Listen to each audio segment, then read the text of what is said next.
Okay, welcome back, Earth Explorers. Let me bring my guest back in. There we go. Now everybody's live again. So let me pick this up where we left off because we were talking about Egypt and we were talking about the alignment with the Orion Nebula and specifically the star Sirius out there, and how remarkable this lined up with your book that you had written called Look Up.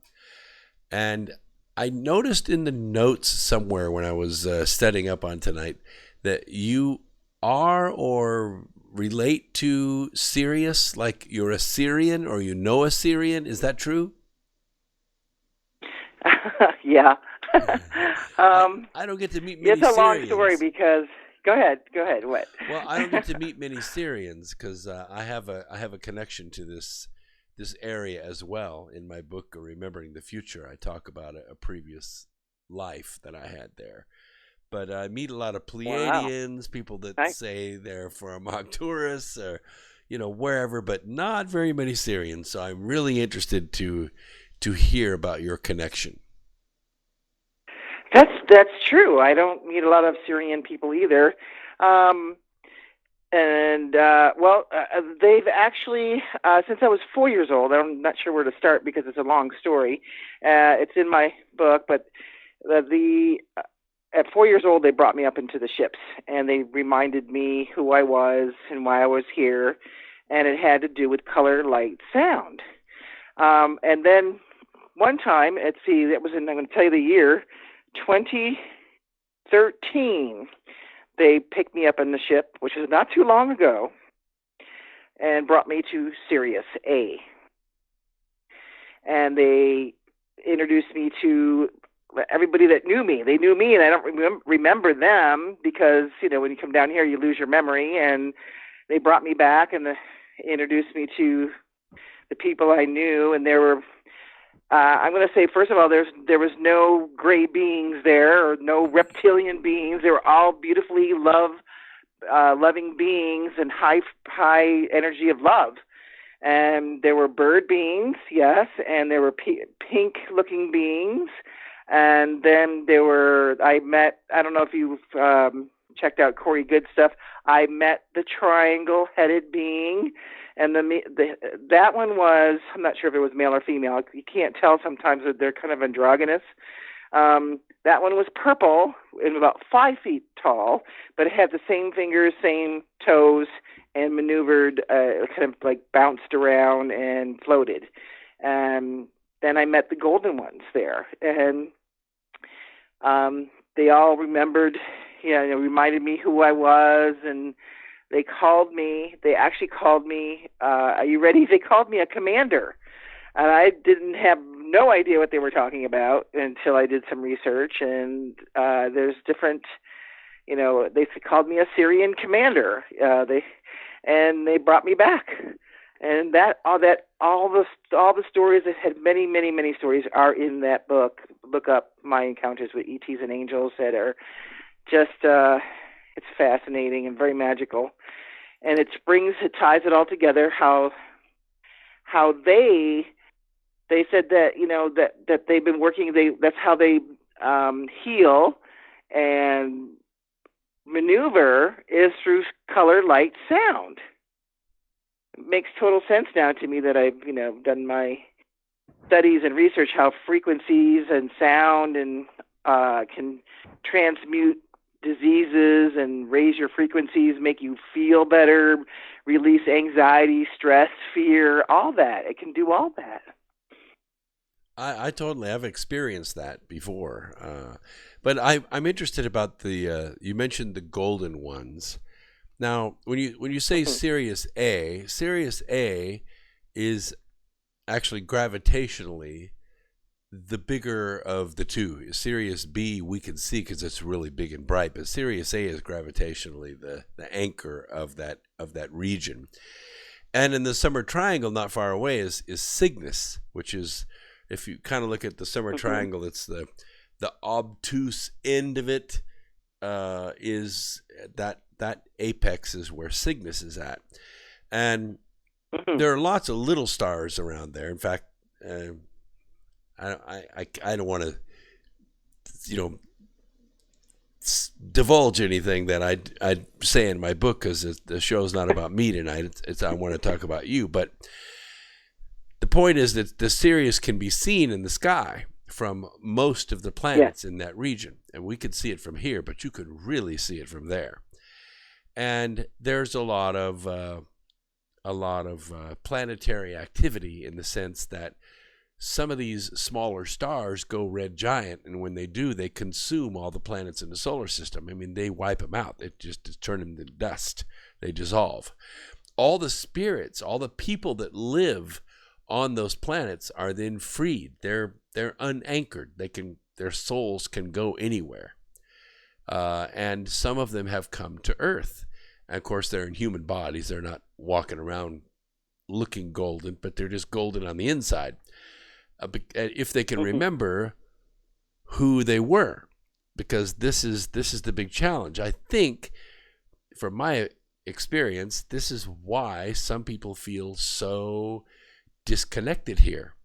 Not that it's not a beautiful planet. It is. It's got more life than any world within 25,000 light years in any direction. But the soul that's inside the body here on this planet feels a little disconnected. It's been used to another vibration, used to another light, used to another physical appearance. So tell me a little bit about the golden ones. I'm particularly interested in those. Okay, well, the golden ones, they brought me into this definitely different space or place, or it was inside the planet. First of all, yeah, the sun, it is, Sirius A is the sun, and they actually opened up a doorway in the sun, that I watched them. I watched it, and it was, and then we flew inside the sun. And they said most people, I asked about that. They said most people, or, on most planets, live inside the planet because it's too harsh to live on the outside of the planet. Even, like, they said even Earth is kind of harsh on the outside. So a lot of people will live inside the planets. And most people do on most planets, they said, which is very interesting to me. And then they brought me into this room, and there was these golden ones, and they looked like they had like clothes on, but they were all gold. It was all like one piece. Their body and their dress or whatever, it was kind of like a robe. It was all gold, and they were shining like this golden light, and they looked like they were floating. And they are the ones, I think, that Buddha talks about, where the Buddha goes, we meditate for our whole lives to become a golden one, and to raise our frequency into the golden light of the Christ. It could be Christ light, the golden light, which is a frequency. And they, like, when they walked, they really didn't walk, they floated. But they emanated this beautiful golden light, and they called them the golden ones.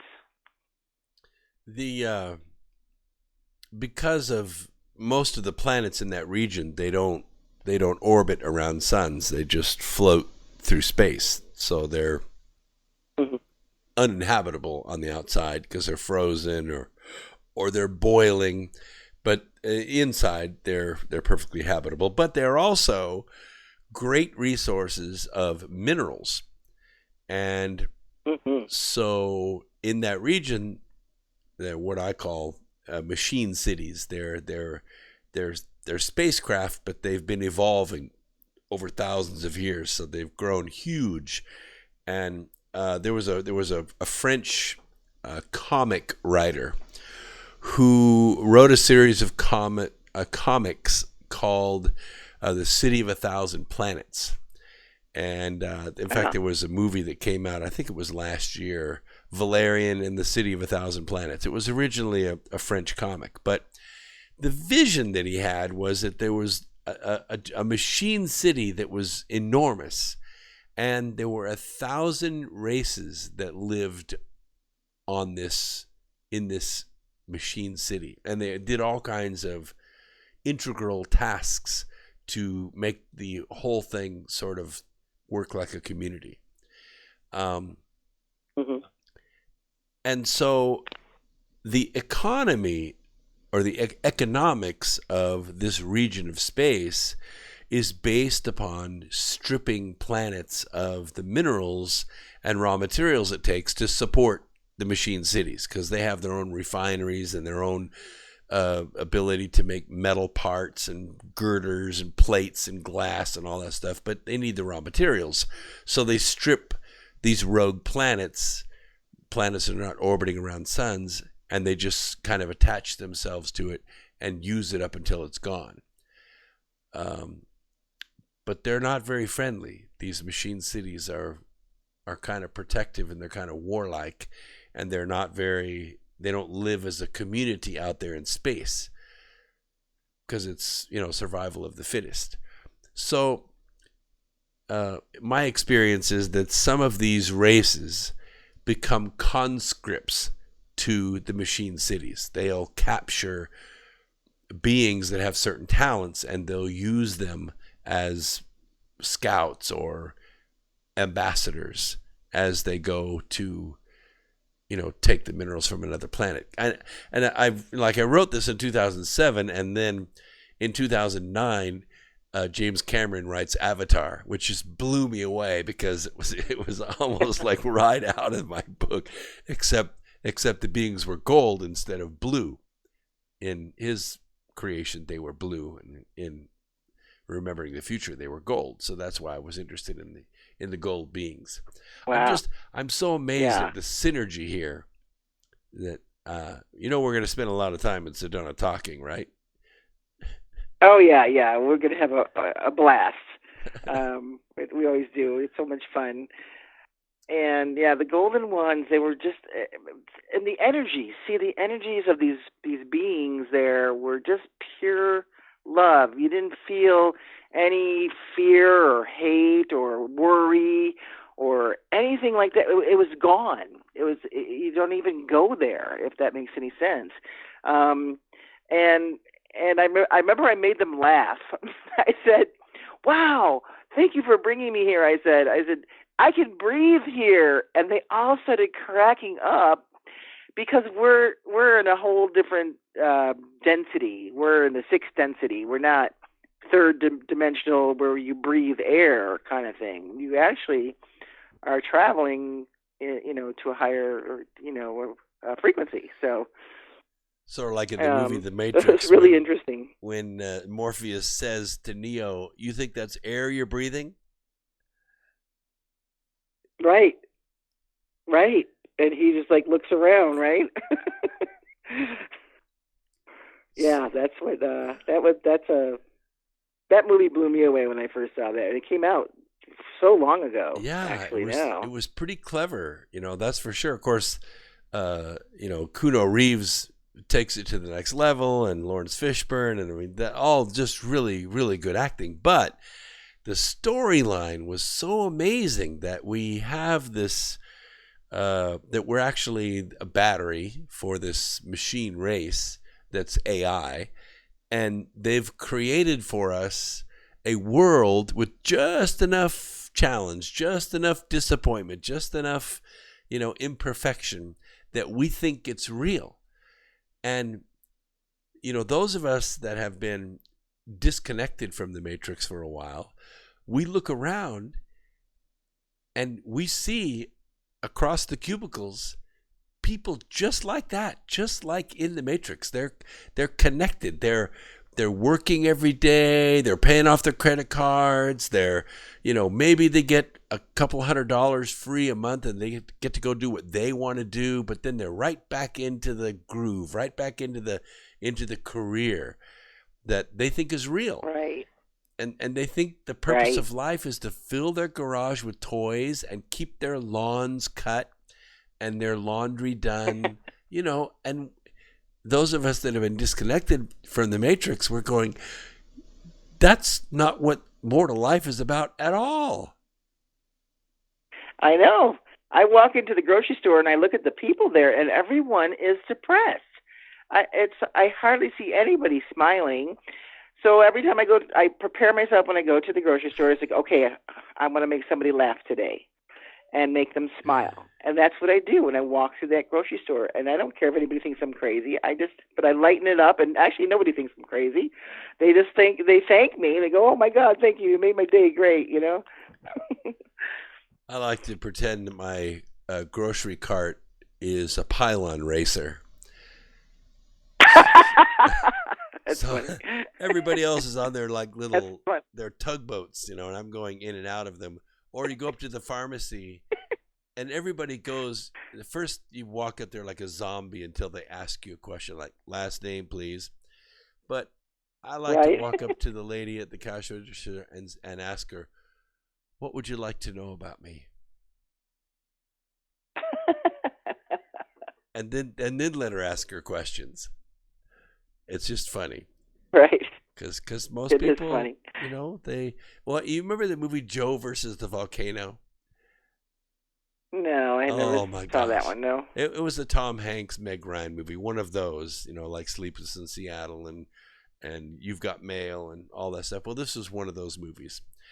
Anyway, Meg Ryan has this rich father who she's talking about to Tom Hanks, and she says this amazing line. She says, "My father says that most people go through life asleep, but some of us are awake and live in a constant state of amazement." That's good. Every once in a while, you get some writer that just erased and rewrote and erased and rewrote and came up with the perfect line in a movie that's very casual, but it just sticks with you. It's just one of those truisms that makes so much sense. And the remarkable thing is when I go to these events like Suzanne's putting on, I meet most of the awake people. It's like the people at the hotel, the people at the restaurants, they're all asleep. But the ones that actually come to these events, they're either in the process of waking up, or they're already awake. And it's Right. like a sanctuary. It's like being around people who are alive. Yep. Absolutely. Yeah, and there's so much fun. I mean, Suzanne puts on like amazing events, and I also do too. And we just, to bring in and help people wake up and get that knowledge out there and bring us together as one, a connection. And there's a lot of people out there that are searching all by themselves, and they're all going, I feel like I'm the only one out here. And then when they come to our conferences, they go, "Oh my God, I feel I have met my family." You know. Yep. I remember the first one I ever went to was in 2006. It was after, the first book we wrote. We didn't think it was going to sell. I mean, it was nonfiction. It was about, the advent of 2012 coming and all that stuff. And we'd interviewed Jose Arguez and a bunch of other people for it. And we wrote it and didn't think it would go anywhere. And it just sold like crazy. So I got called up and asked to go speak at this conference up in Trout Lake, Washington at James Gilliland's place. And he called it a sanctuary. And I didn't really know what that meant at first. The first day I thought, well, he called maybe it what? a sanctuary. He called a sanctuary. Yeah. Oh yeah. Mm-hmm. I thought it was a sanctuary, for the ETs where they could come and, not feel like that they were going to get dissected. But it took till the second day for me to figure out, no. The sanctuary is for us, where we can be ourselves without being criticized by the world. Right. Right. Well, Jose is and was a really dear friend of mine. He heard my Mayan CD and invited me to his conference, Day at a Time festival in Ashland, Oregon, way back when. I think it was before 2012. He passed, of Yeah. course, but and then I brought him to Sedona here and had him speak here and did a conference, Earth Changes conference, and we just had a blast. I mean, I'm stuttering because I'm like still in awe that he said my Mayan CD is one of his favorite CDs. Wow. I mean, for Yeah. those of you out there who don't know who Jose Arguelles is, he's the guy who was there when the Pakal tomb lid was uncovered. And that lid showed King Pakal and his 6 fingers and 6 toes. And the tomb lid really taught Jose about the whole advent of 2012. It kind of unlocked the Mayan calendar and the advent of 2012. So Jose really was the father of the whole 2012 movement. Correct. Yeah, and really help people, know who the Mayans were, because a lot of people didn't even know who were they, and he was the one who brought them together with his Mayan Factor book in 1970 something. Yeah, I think it was like 1958 or something like that when he saw the tomb lid, and it was of course buried, and a lot of the stuff that was uncovered, like Stela number 5 and all these things that had all these name glyphs on it, nobody knew what that stuff meant. You go down to the Museum of Anthropology in Mexico City, it will blow your mind. It's cost $10 to go in there, whatever, but you could spend 2 days in there. It will blow your mind, the stuff that's 500 years old, 1,200 years old, that just, you know what it is. It's very clear what it is. Yeah, I've been there a couple of times actually.